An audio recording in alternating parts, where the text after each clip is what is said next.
ইনশাআল্লাহ বাংলাদেশের ঠিকানা হবে সোনার মদিনা। এদেশের যুবকরা প্রস্তুতি গ্রহণ করো, চূড়ান্ত বিপ্লব হবে ইসলামের বিপ্লব, চূড়ান্ত বিপ্লব হবে আল কোরআনকে বাংলার সংবিধান। সেই বিপ্লবের দ্বারাই জাতির চূড়ান্ত মুক্তি হবে।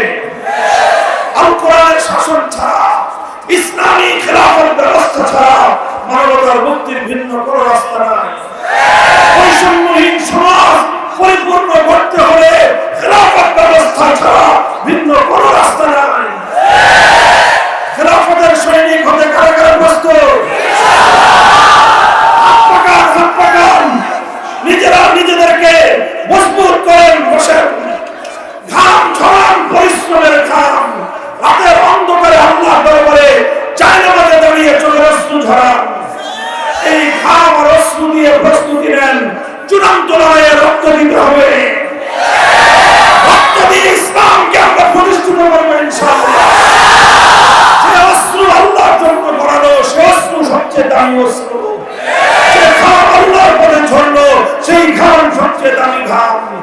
যে রক্ত আল্লাহর দিনের জন্য ঝরলো, সে রক্তের চেয়ে এই মহাবিশ্বের মধ্যে মূল্যবান কিছু নাই। ইস্তেকামতের উপর যারা থাকার প্রত্যাশী, তোমাকে মনে রাখতে হবে, লোভ লালসার এই বাধা ডিঙ্গানোর পর তোমার সামনে ভয় ভীতির বাধা আসবে। তোমাকে যদি আল্লাহর সন্তুষ্টি অর্জন করে মঞ্জিল পর্যন্ত পৌঁছতে হয়, ভয় ভীতির বাধাকেও তোমাকে অতিক্রম করতে হবে। প্রস্তুত থাকবেন ইনশাআল্লাহ। বাধা আসবে, কিন্তু ঈমানের উপর যদি তুমি থাকতে পারো, তখন ঈমান তোমাকে এমন সাথ দিবে, যেই সাথ আর যেই মজা দুনিয়ার ক্ষমতার মস্তদের মধ্যে নাই। ঈমান তোমাকে এমন সাথ আর মজা দিবে, যেই মজা দুনিয়ার লক্ষ কোটি হাজার কোটি টাকার মধ্যে নাই। ঈমানের এমন সাথ তোমার নসিব হবে, যেই সাথ রাজমহলের মধ্যে, রাজপ্রাসাদের মধ্যে নাই। ঈমানের সাথ যারা পায়, ঝুপড়ি ঘরে থেকে রাজপ্রাসাদের চেয়ে বেশি আরামে থাকে, ঝুপড়ি ঘরে ঘুমায় রাজপ্রাসাদের চেয়ে বেশি শান্তিতে থাকে। ইস্তেকামতের সাথে থাকতে হবে। লোভ লালসা দুনিয়ার স্বার্থকে দুপায়ে দেওয়ার পর তোমার সামনে ভয় আসবে, ভীতি আসবে। এই ভয় ভীতিকে উপেক্ষা করতে হবে। ইসলামের ইতিহাস বলে, যারা আল্লাহর দ্বীনের উপর যুগে যুগে অটল এবং অবিচল থেকেছে, সহজেই সম্ভব হয় নাই। তাদের সামনে লোভ এসেছে, লালসা এসেছে। ইমাম আবু হানিফা রাহমাতুল্লাহি আলাইহি, তাকে সঠিক পথ থেকে বিচ্যুত করার জন্য রাষ্ট্রীয় বড় ক্ষমতার মসনদের অফার করা হয়েছিল। ইমাম আবু হানিফা বলেছেন, আমি যদি জালেমের অধীনে চাকরি নেই, সরকারি চাকরি, আমি যদি জালেম শাসকের অধীনে প্রধান বিচারপতির আসন গ্রহণ করি, তাহলে এটার দ্বারা জালিম শাসককে সমর্থন করা হয়। আমি কোন জালেম অত্যাচারীকে সমর্থন করব না। তিনি প্রধান বিচারপতির পদ প্রত্যাখ্যান করেছেন। যখন লোভ দিয়ে কাজ হয় নাই, ইমাম আবু হানিফা রাহমাতুল্লাহি আলাইহিকে সময়ের অত্যাচারী শাসক বন্দী করেছে। লোভ দিয়ে কাজ হয় নাই, ভয় দেখিয়েছে। লালসা দিয়ে কাজ হয় নাই, ভীতি প্রদর্শন করেছে। কারাগারে বন্দী করে ইমাম আজমকে হত্যা করার ষড়যন্ত্র করেছে। ইমাম আবু হানিফা বলেছেন, জীবন যেতে পারে, হক এবং হক্কানিয়তের পথ থেকে আবু হানিফা এক চুল পরিমাণ সরে যাবে না। জালেম তুমি, জালেম অত্যাচারী শাসক হয়ে জনগণের অধিকার তুমি হরণ করো, আমার দ্বারা তোমাকে সহযোগিতা করা সম্ভব না। জীবন থাকবে কি থাকবে না।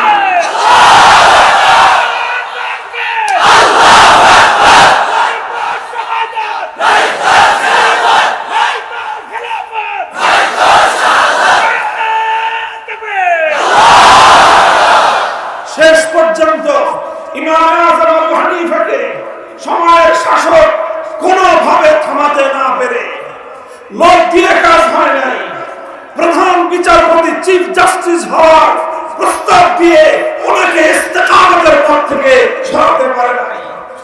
তারপরে ভয়ের রাস্তা অবলম্বন করেছে, জেলখানায় ঘুরেছে, ইমাম আবু হানিফা কারা জীবনকে বরণ করে নিয়েছেন, অত্যাচারের সামনে মাথা নত করেন নাই।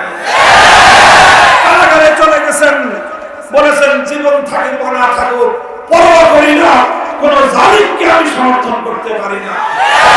শেষ পর্যন্ত ষড়যন্ত্র করে কারাগারের মধ্যে ইমামকে বিষ প্রয়োগ করা হয়েছে, খাদ্যের মধ্যে বিষ মিশ্রিত করে সেই খাবার ইমাম আবু হানিফাকে খাওয়ায়ে কারাগারের মধ্যে ওনাকে শহীদ করা হয়েছে। ইমামে আযম সারা পৃথিবীতে যে ইমামের সবচেয়ে বেশি অনুসারী, সেই ইমাম শাহাদাতের রাস্তাকে তিনি আলিঙ্গন করেছেন, জালিমকে সাহায্য করার বিপজ্জনক পথে তিনি কদম উঠান না।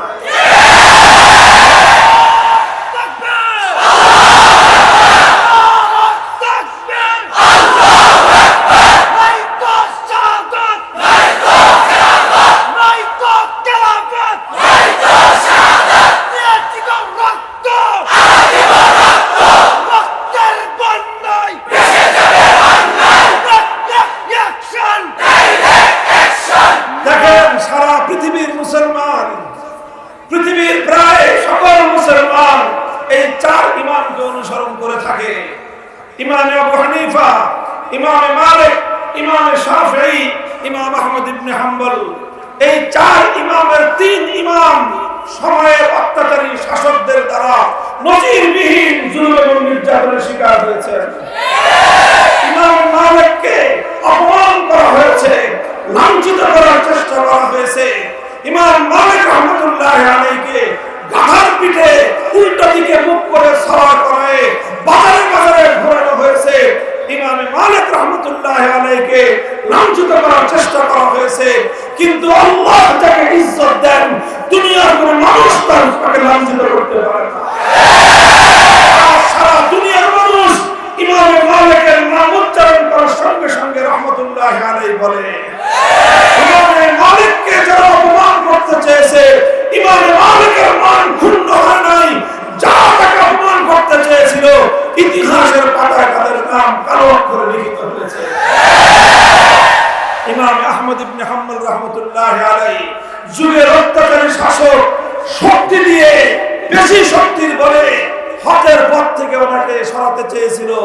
কারাগারে বন্দী করেছে, ব্যত্রাঘাত করে করে প্রতিদিন ওনার শরীর থেকে রক্ত ঝরানো হয়েছে। ব্যত্রাঘাত করতে করতে করতে করতে জল্লাদ ক্লান্ত হয়ে যেত। ইমাম আহমদ ইবনে হাম্বল রাহমাতুল্লাহ আলাইহি বলতেন, ইদুনি বিকিতাবিল্লাহি ওয়া সুন্নতি রাসূলিহি আত্তাবিউকুম। আমি ইমাম আহমদ, সারা দুনিয়ার মানুষ আমার দিকে তাকায় আছে যে ইমাম আহমদ তিনি জুলুমের সঙ্গে মাথা নত করেন না হকের ঝান্ডা নিয়ে অটল থাকেন। কাজে আজ আমি যদি তোমাদের অত্যাচারের ভয়ে নত হয়ে যাই, কিয়ামত পর্যন্ত হকের ঝান্ডা ভূলুণ্ঠিত হয়ে যাবে। তিনি মাথা নত করেন নাই, রক্ত ঝরিয়েছেন, ক্লান্ত হন নাই। মারতে মারতে জল্লাদ ক্লান্ত হয়ে গেছে, মার খেতে খেতে ইমাম আহমদ ক্লান্ত হন নাই। দোস্ত, ইসলাম আমাদের কাছে এভাবে আসে নাই, এভাবেই আসে নাই। ইমাম আবু হানিফা তাকে বিষ প্রয়োগ করে শহীদ করার মধ্য দিয়ে ইসলাম অগ্রসর হয়েছে। ইমাম মালিক তাকে অপমান করার মধ্য দিয়ে ইসলাম অগ্রসর হয়েছে। ইমাম আহমদ ইবনে হাম্বল ব্যত্রাঘাতে শরীর রক্তাক্ত হয়ে ইসলাম সামনের দিকে অগ্রসর হয়েছে। ইমাম বুখারী রাহমাতুল্লাহ আলাইহি দেশ ত্যাগ করতে হয়েছে, ইসলাম এবং হকের পথ তিনি ত্যাগ করেন নাই। ইমাম ইবনে তাইমিয়া রাহমাতুল্লাহ আলাইহি জীবনের লম্বা সময় কারারুদ্ধ অবস্থায় 7 বার ওনার জীবনে কারাগারে যেতে হয়েছে। বারবার কারা জীবনকে আলিঙ্গন করেছেন, বাতিলের সামনে মাথা নত। এভাবে আমাদের পর্যন্ত আমাদের পূর্বপুরুষ শাইখুল হিন্দ মাহমুদ হাসান দেওবন্দি রাহমাতুল্লাহ আলাইহি 4 বছর পর্যন্ত মালটার আন্দামান দিকে বন্দী থেকেছেন, ইংরেজের সামনে মাথা নোয়াননি। শাইখুল ইসলাম হুসাইন আহমদ মাদানী রাহমাতুল্লাহ আলাইহি 3 বার কারাগারে বন্দী হয়েছেন, জুলুম সহ্য করেছেন, হকের ঝান্ডা সমুন্নত রেখেছেন, বাতিলের সামনে মাথা নত করেননি। শাইখুল হাদিস আল্লামা আজিজুল হক রাহমাতুল্লাহ আলাইহি 3 বার কারাগারে গিয়েছেন, জালিমের সামনে হকের কথা বলতে গিয়ে কারাগারকে আলিঙ্গন করেছেন।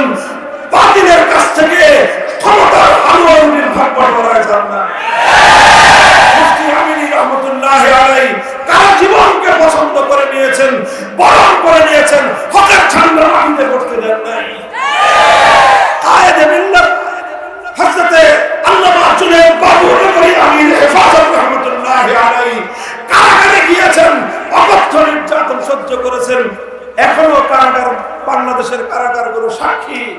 কারাগারের কারারক্ষী এবং পুরাতন বন্দীরা সাক্ষী।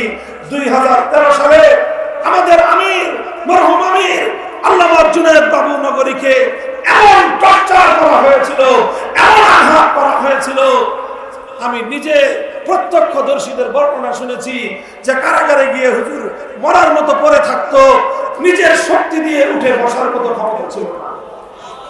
এই পরিমাণ জুলুম সহ্য করেছেন, এই পরিমাণ জুলুম সহ্য করেছেন, হকের ঝান্ডা মাটিতে পড়তে দেন নাই। মুহতারাম হাজিরিন, আমরা 2021 সালে অল্প কিছু মানুষ আমরা শপথ করেছিলাম হকের ঝান্ডা সমুন্নত করব, বাতিলের সামনে মাথা নোয়াব না। আলহামদুলিল্লাহ, আল্লাহ আমাদেরকে সাহায্য করেছেন। তারা চেষ্টা করেছিল আমাদেরকে জনগণের কাছ থেকে বিচ্ছিন্ন করতে, আল্লাহ পাক তাদেরকে শুধু জনগণ নয়, দেশ থেকে আল্লাহ বিতাড়িত করেছেন।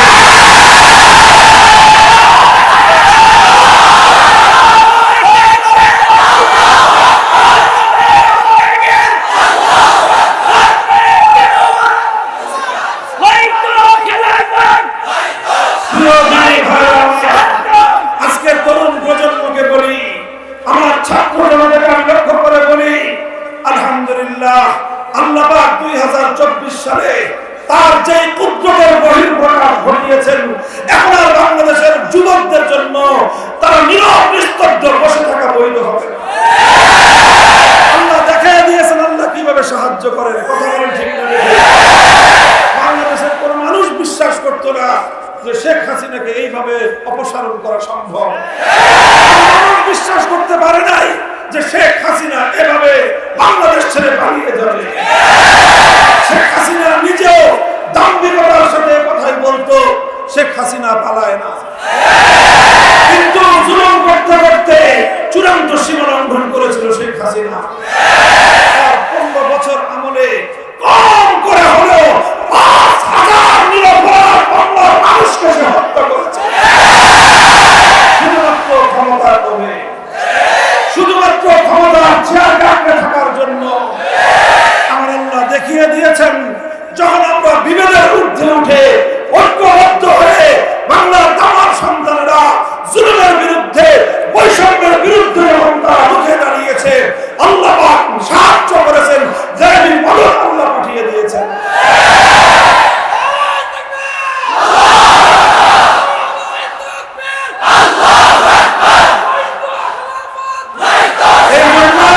আমাদের পরিষ্কার কথা, আল্লাহ পাক যেই গায়েবী মদদ দেখিয়েছেন, আল্লাহ যেই সাহায্য করেছেন, এরপরে আমরা শুধুমাত্র এক ফ্যাসিবাদীকে বিতাড়িত করে যদি আমাদের যাত্রা থামিয়ে দেই, তাহলে আল্লাহর সাহায্যের সঙ্গে সদ্ব্যবহার করা হবে না।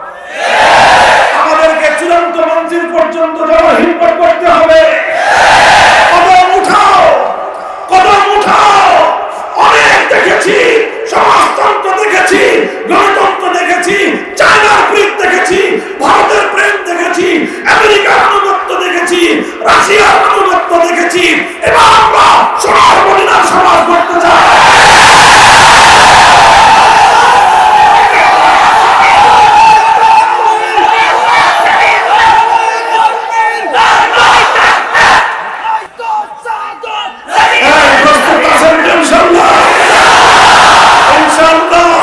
বাংলাদেশের ঠিকানা হবে সোনার মদিনা। এদেশের যুবকরা প্রস্তুতি গ্রহণ করো। চূড়ান্ত বিপ্লব হবে ইসলামের বিপ্লব। চূড়ান্ত বিপ্লব হবে আল কোরআনকে বাংলার সংবিধান। সেই বিপ্লবের দ্বারাই জাতির চূড়ান্ত মুক্তি হবে। আল কোরআনের শাসন ছাড়া, ইসলামী খেলাফত ব্যবস্থা ছাড়া মানবতার মুক্তির ভিন্ন কোনো রাস্তা নাই। বৈষম্যহীন সমাজ পরিপূর্ণ করতে হলে খেলাফত ব্যবস্থা ছাড়া ভিন্ন কোনো রাস্তা নাই। খেলাফতের সৈনিক হতে কারা কারা প্রস্তুত? নিজেরা নিজেদেরকে মজবুত করেন, বসেন, ঘাম ঝরান, পরিশ্রমের ঘাম। রাতের অন্ধকারে আল্লাহর দরবারে জায়নামাজে দাঁড়িয়ে চোখের অশ্রু ঝরান। এই ঘাম আর অশ্রু দিয়ে প্রস্তুতি নেন, চূড়ান্ত লড়াইয়ে রক্ত দিতে হবে। রক্ত দিয়ে ইসলামকে